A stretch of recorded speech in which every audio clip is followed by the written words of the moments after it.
I present the truth for those among us who are tired of believing in things that insults our own intelligence.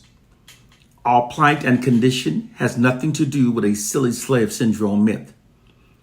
Those who believe that myth does so because they're ignorant. Whenever people are ignorant, nonsense always makes perfect sense. That silly slave syndrome myth presents what would in fact be the least effective method used for controlling generations of millions of people. It's simply not how true brainwashing is achieved. Not at all.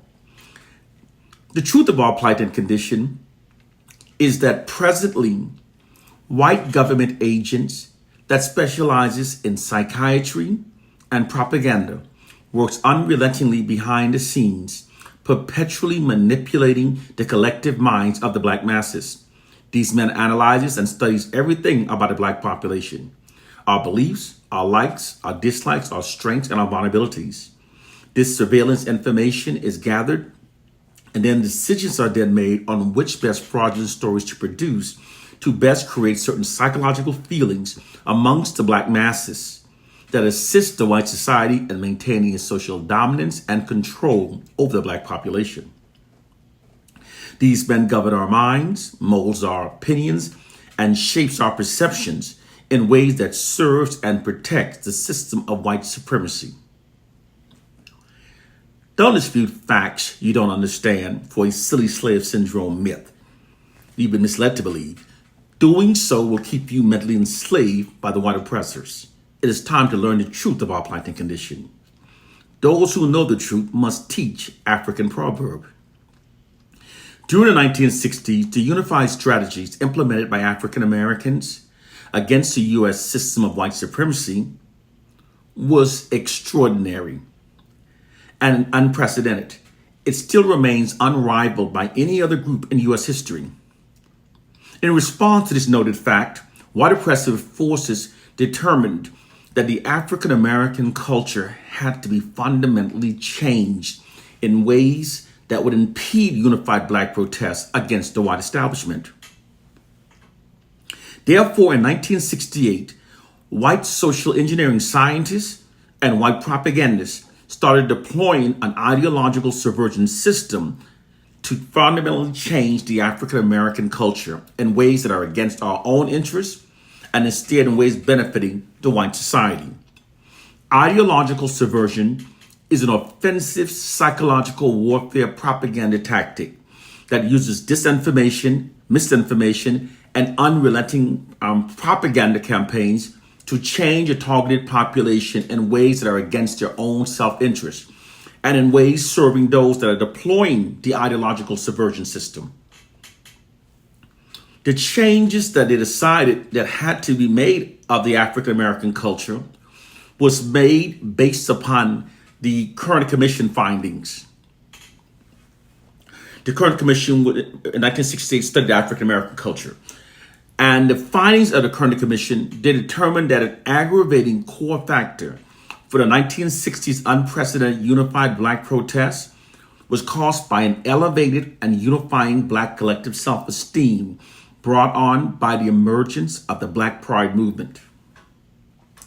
They therefore logically determined that they could subdue unified black protests by keeping our collective self-esteem very low and keeping us divided. They therefore now keep our collective self-esteem low by constantly keeping us believing the fraudulent worst about ourselves. That's why they're always inundating us with a negative propaganda about ourselves. And it's so obvious that they're doing this that it's only by not critically thinking that it can be seen. Because when you start critically thinking, it becomes easy to see just how cartoonishly unrealistic it actually is. That all information that we receive from white sources about ourselves are consistently negative and black racially demoralizing. That's a cartoonishly unrealistic scenario. It's fraudulent propaganda that's designed to keep our collective self-esteem very low. Then to divide us, they deploy propaganda that shifts black collective aggressions away from the white oppressive society and redirects it against ourselves.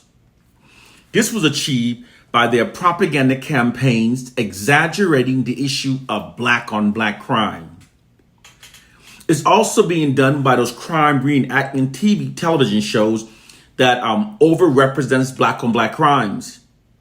It's the true reason why the African American culture changed from unanimously recognizing white oppressive forces as being our worst enemies to now today, millions of us are insisting that it's we that are now our worst enemies. This ideological subversion system prevents us from unifying against the white oppressive society by keeping our collective self-esteem low and keeping us divided, by keeping our collective aggression shifted from the white society and redirected towards ourselves. Throughout world history, oppressors have often deployed demoralized, divide, and rule tactics against the oppressed. That nefarious practice was never abandoned. It's the warfare tactic that white oppressive forces presently deploys against the black population. The white society writes all black narratives, and they control all black mainstream media images. The white society therefore literally owns black people's interpretation of our collective state. This unfair scenario allows white oppressive forces to easily negatively shape how we perceive ourselves collectively. It's how they keep us demoralized and divided. This is the true reason why we are now more divided now than at any previous time in history. This profound change within the African American culture that clearly benefits the white society is by deliberate design.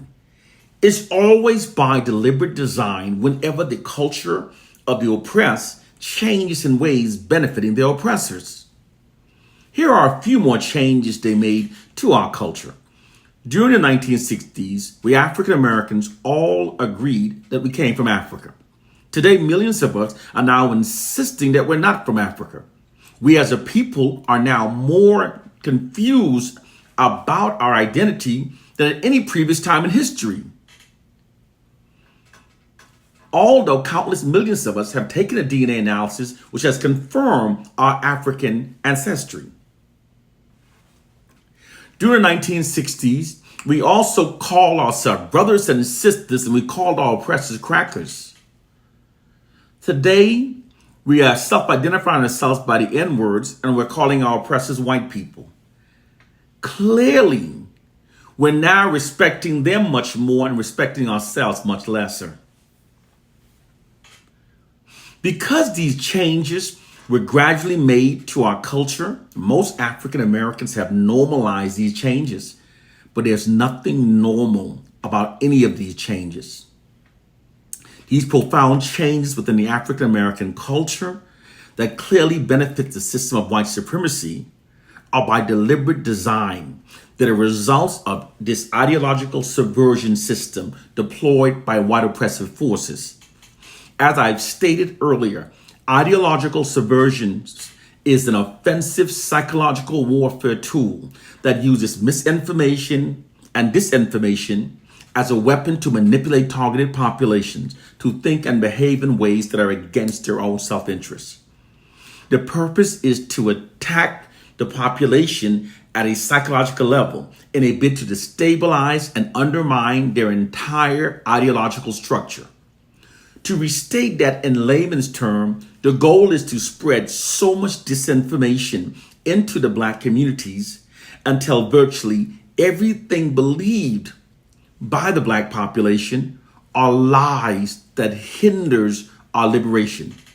It confuses the black community to such an extent that despite the abundance of information, no one is able to come to any sensible conclusions in the interest of defending and liberating ourselves from our oppression. The ultimate goal is the ability to mentally enslave, because as long as they keep us in this condition, they can rule over us forever. You see, although the U.S. government portrays itself publicly as a democracy in which all citizens are equal, in reality, it has always been secretly committed to the preservation of its nation's white dominance over its black population. This unrelenting commitment necessitated that something had to be done to subdue and stifle African Americans' growing momentum and our demands for equality during the 1960s. If the U.S. government did not create a system that would impede black advancement, it would have then be diametrically opposing its own self-interest of maintaining and preserving its nationwide dominance. When asked what is the greatest single threat to the United States, FBI Director J. Edgar Hoover replied, the unification of the American Negro. That's the worst threat, he called it. Therefore, this ideological subversion system they use to now keep us divided. It's the truth of our plight and condition.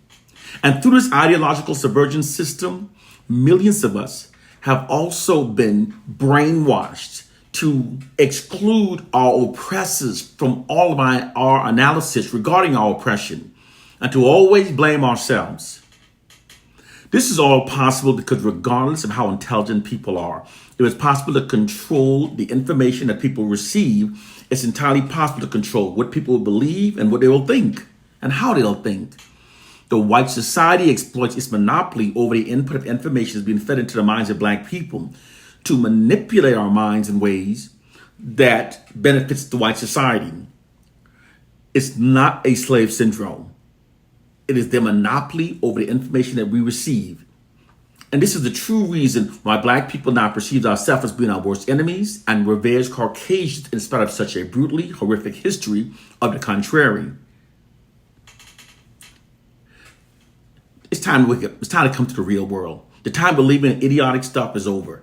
Now you know the truth about plight and condition. One love and peace.